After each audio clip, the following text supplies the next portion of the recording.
On a eu un GP du Japon très mouvementé sans déconner les gars, et je pense que personne ne pourra dire le contraire, entre le crash Birman et Colapinto qui fait un peu remettre en question le règlement 2026 mais qui va avoir des ajustements sur les prochaines courses. Lors de ce week-end du GP du Japon, on a aussi eu le droit du grande Kimi Antonelli qui a encore une fois frappé très fort et montré qu'il allait être un prétendant au titre cette année. Le pilote italien monte en puissance, on est beaucoup à se poser la question actuellement après ces 3 premiers GP. Est-ce que Kimi Antonelli peut remporter le titre cette année en F1 face à George Russell? Kimi, son début de saison, il est exceptionnel les gars. 2 pôles, 2 victoires consécutives et 3 podiums. C'est devenu le plus jeune pilote de l'histoire de la Formule 1 à prendre la tête du classement des pilotes à 19 ans. Et actuellement, après 3 GP, il devance Russell de 9 points au classement des pilotes. Aujourd'hui, on parle de tout ça dans le débrief du GP du Japon. C'est parti.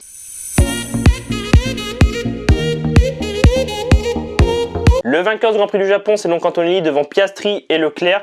Au pied du podium, on trouve Russell devant Norris, Hamilton, Gasly, Verstappen, Lawson et Ocon qui font le top 10 de ce Grand Prix du Japon 2026.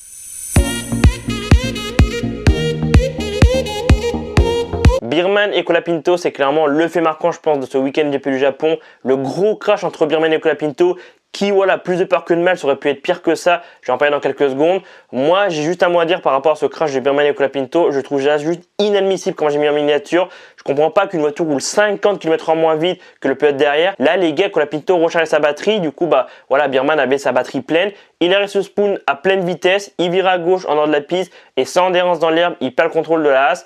Et il s'écrase dans le mur. Je crois que l'impact est de 50 G. J'ai eu très peur comme beaucoup de personnes pour Birman parce qu'on l'a vu boiter en sortant de la voiture. Au final, plus de peur que de mal. Il y a juste eu des douleurs au genou pour Birman, mais pas d'inquiétude, il sera sur les prochains Grands Prix. Mais je trouve ça juste inadmissible et juste pas normal qu'une voiture roule 50 km en moins vite. L'accident en vrai il aurait pu être pire. Imaginez que Birman il décolle sur Colapinto, la voiture part en tonneau. Enfin franchement, c'est pas un truc que j'ai envie d'imaginer, mais franchement en conditions pluvieuses ou même en conditions normales, ça aurait pu être pire que ça. Même Colapinto, il roulait 50 km en moins vite, ça aurait pu destroy l'Alpine. Heureusement, tout va bien, plus de peur que de mal. Birman et Colapinto s'en sortent indemnes, clairement, il n'y a pas eu de blessés.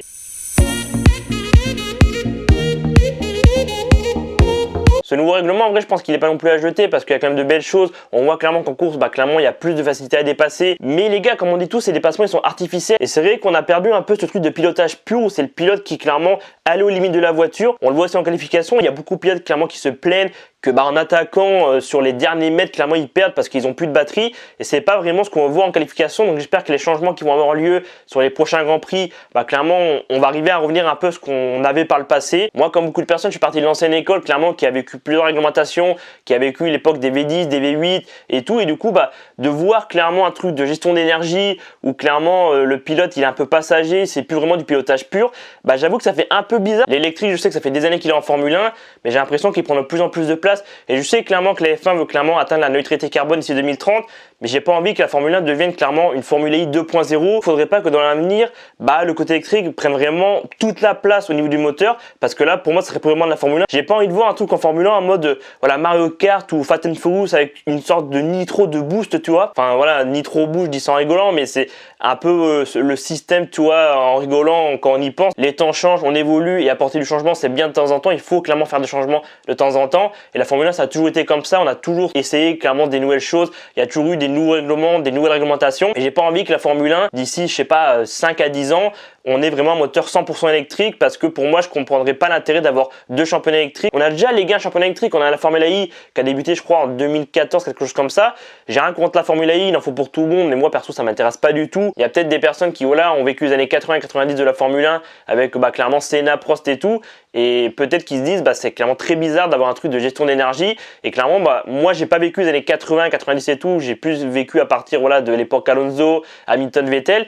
Mais on n'avait pas autant d'aide et c'était vraiment du pilotage pur. Et j'ai l'impression qu'on est en train de perdre ce truc-là. Surtout cette année avec ce règlement 2026. Je suis un peu mitigé par rapport à ce règlement. En vrai, je pense qu'il y a quand même des choses à améliorer. Il y a des trucs qui peuvent être faits pour que ça revienne un peu comme avant. Que les pilotes prennent du plaisir. On veut clairement que les pilotes prennent du plaisir, qui vont clairement au-delà des 10 000 de voitures comme on a vu par le passé. Là, pour l'instant, ce règlement 2026, c'est pas vraiment ça. Il y a beaucoup de pilotes qui se plaignent. Je pense qu'il y a la majorité de la grille clairement qui se plaignent que c'est très différent de ce qu'on voyait par le passé.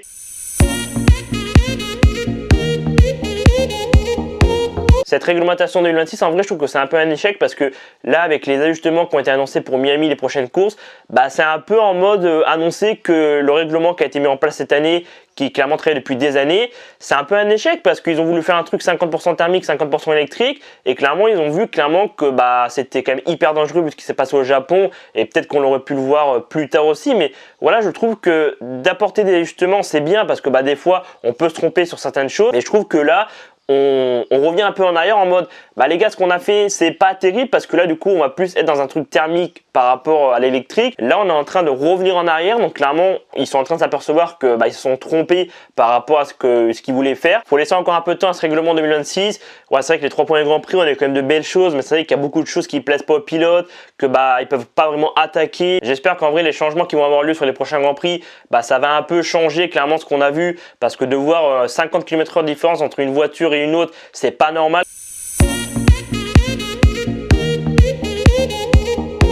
J'aimerais trop perso que les V8 reviennent en Formule 1 et je pense que je suis pas le seul. On sait qu'il y a clairement des discussions qui sont faites pour peut-être faire revenir les V8, mais il faudrait quand même garder en fait un truc plus thermique qu'électrique. Si clairement on garde un truc plus thermique qu'électrique comme on avait eu clairement depuis 2014, en vrai c'est très bien. Si les V8 reviennent, ça serait quand même sympathique parce que ouais, les V8 c'est autre chose. Franchement, je me rappelle moi en 2011-2012 quand je suis allé en Belgique et que j'ai vu pour la première fois de ma vie une Formule 1, d'entendre les V8, c'était quelque chose. Je me rappelle que j'avais clairement des bouchons d'oreilles quand j'étais voir un Grand Prix en 2024 et l'année dernière en 2025. Les V6 c'est autre chose, tu vois. On verra bien en vrai d'ici quelques années ce que ça donne au niveau des moteurs.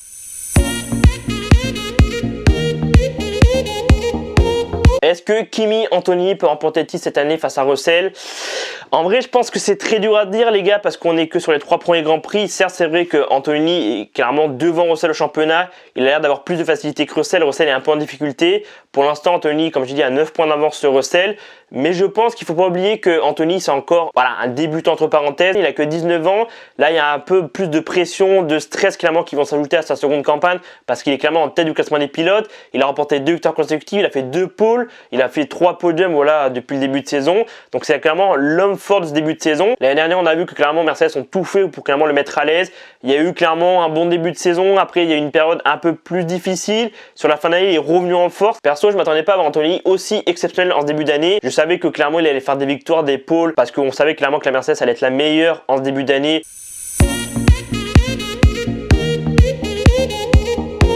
George Russell, en vrai, il n'a pas été hyper chanceux en ce début d'année parce que clairement, rappelez-vous qu'en Chine, il a un problème en Q3, du coup, il loupe la pole. Et il se qualifie certes derrière Anthony, mais il loupe la pole et peut-être qu'en prenant la pole, il aurait pu remporter le Grand Prix. Au Japon, clairement, il a eu aussi un peu de la malchance parce que sans un safety car, peut-être qu'il aurait pu remporter le Grand Prix ou finir deuxième, derrière Antonelli. Ouais, je trouve que Russell en ce début d'année, j'avoue que j'ai un peu le seum parce que vous savez que j'adore George Russell depuis qu'il arrive en Formule 1 et là que Anthony est en train un peu de prendre le lead. Alors je dis pas qu'il va être devant toute l'année parce que je pense que vraiment ce qui va un peu bloquer pour Anthony, c'est son manque d'expérience. Russell a plus d'expérience et je pense que sur le long terme, on peut voir clairement un peu un effet Piastri comme l'année dernière où Piastri clairement a très vite pris la tête du classement des pilotes et après ça s'est un peu écroulé. Norris a plus d'expérience, Verstappen a plus d'expérience et Piastri a un peu plus de mal. Et je pense qu'en vrai c'est là que Anthony ça peut un peu pêcher parce que c'est que sa seconde année en Formule 1 et Russell a plus d'expérience et je pense que c'est là où ça peut un peu plus aider George Russell. C'est vrai qu'on était beaucoup à dire que George allait écraser Anthony parce que enfin il y a une voiture capable de jouer la gagne, de jouer le titre, mais il a eu moins de chance pour l'instant en début d'année.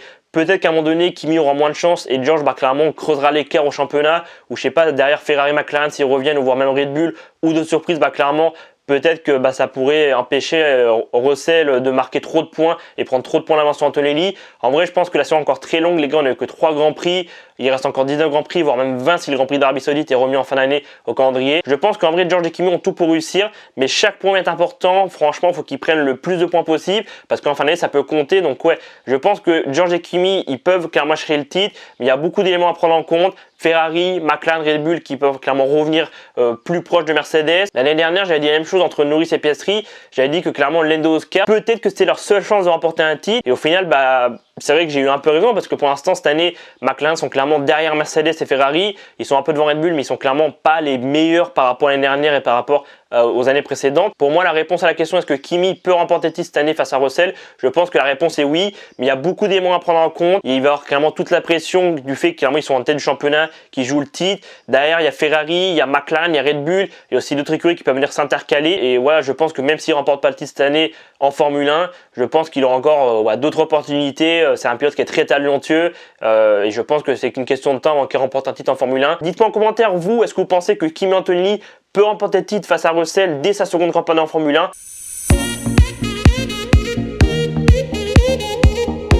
McLaren, en vrai, faut en parler par rapport à ce week-end du Japon parce que après, clairement, le début sont très compliqués. Au GP du Japon, clairement, McLaren sont un peu revenus. Ils étaient même dans Ferrari. C'était très surprenant de voir McLaren devant Ferrari. Piastri se qualifie 3e, Norris se qualifie 5e. Et au départ, Piastri prend la tête, clairement. J'étais vraiment, mais qu'est-ce qu'il nous fait, Piastri? Et je pense qu'en vrai, Piastri aurait pu remporter le Grand Prix. Je pense que il avait quand même un bon rythme Piastri, franchement, lors de ce GP du Japon. Finalement, ça s'est pas fait, Anthony a remporté le Grand Prix. Mais ouais, McLaren, ils étaient présents au Japon, sans déconner, devant Ferrari. Piastri termine 2e et Norris termine 5e, alors que Ferrari termine 3e et 6e. Piastri, je trouve qu'au Japon, il était clairement au-dessus de Norris. Norris, c'est vrai qu'il a eu un peu plus de mal. Je trouve que Norris a un peu du mal en début de saison. Le champion du monde titre, il est un peu en difficulté. Mais tu sens que clairement, McLaren ont trouvé des solutions, qu'ils ont clairement un peu compris comment fonctionnait ce moteur Mercedes. On sait que clairement, ils avaient clairement un manque de compréhension du moteur Mercedes. Et je pense que McLaren sont revenus dans le match. Alors, est-ce qu'ils sont en mesure de chercher la gagne sur les prochains Grands Prix? Faudra voir clairement le changement de règlement qui va un peu avoir lieu, enfin les changements qui vont avoir lieu à Miami sur les prochains Grands Prix. Mais ouais, c'est vrai qu'après le coup dur au GP de Chine où aucune McLaren n'a pris le départ, ouais, Piastri, tu sentais que il voulait en découdre. Et franchement, j'ai très hâte de voir la suite de McLaren parce que je pense qu'on n'est pas au bout de surprise par rapport à cette saison 2026.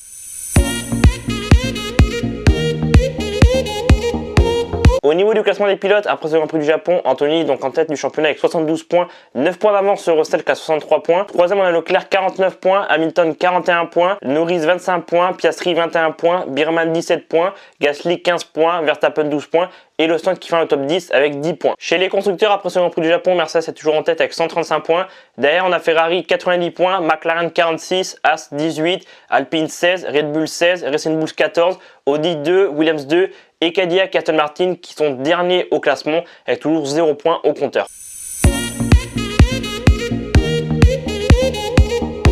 Prochain rendez-vous les gars, c'est le Grand Prix de Miami le week-end du 1 au 3 mai. Après un mois de pause, ça y est, la Formule 1 va être de retour puisque normalement on aurait dû avoir Bahreïn et Arabie Saoudite qui auraient été du coup les 4e et 5e rendez-vous. Là du coup ça sera pas le 6e rendez-vous de l'année Miami mais le 4e rendez-vous. Donc rendez-vous le week-end du 1 au 3 mai pour le Grand Prix de Miami. Moi les gars, je vous dis à dans quelques jours pour d'autres vidéos. C'était Alban. Prenez soin de vous les gars. À très vite.